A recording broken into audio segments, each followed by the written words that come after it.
तो इस टॉपिक में हम संख्या रेखा पर वास्तविक संख्याओं के बारे में पढ़ेंगे। परिमेय और अपरिमेय संख्याओं के संग्रह को वास्तविक संख्या कहा जाता है।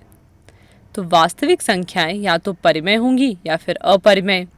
उसके आधार पर हम कह सकते हैं कि प्रत्येक वास्तविक संख्या को संख्या रेखा के एक अद्वितीय बिंदु से निरूपित किया जाता है। साथ ही संख्या रेखा का प्रत्येक बिंदु एक अद्वितीय वास्तविक संख्या को निरूपित करता है।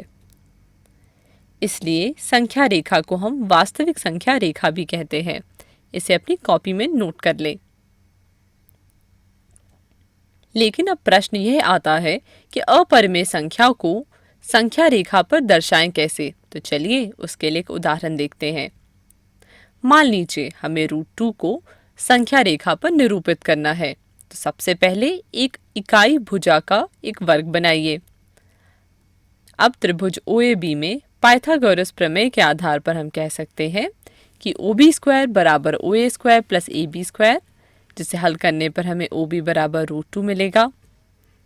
√2 को संख्या रेखा पर लोकेट करने के लिए हम एक स्क्वायर बॉक्स को उठाकर संख्या रेखा पर इस तरह शिफ्ट करेंगे कि बिंदु O 0 के ऊपर आए।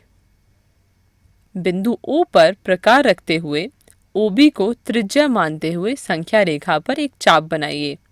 जहां यह चाप काटे वह √2 दर्शाएगा।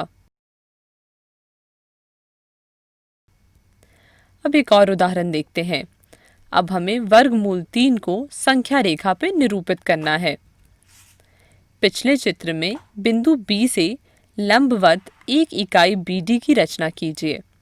अब त्रिभुज OBD में पाइथागोरस प्रमेय के आधार पर हम कह सकते हैं कि OD² बराबर OB² प्लस BD², जिसे हल करने पे हमें OD बराबर √3 मिलेगा।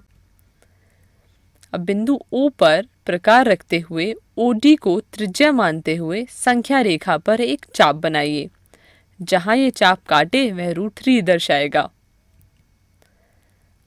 हमें आशा है कि आपको √2 और √3 को संख्या रेखा पर बनाना आ गया होगा। धन्यवाद।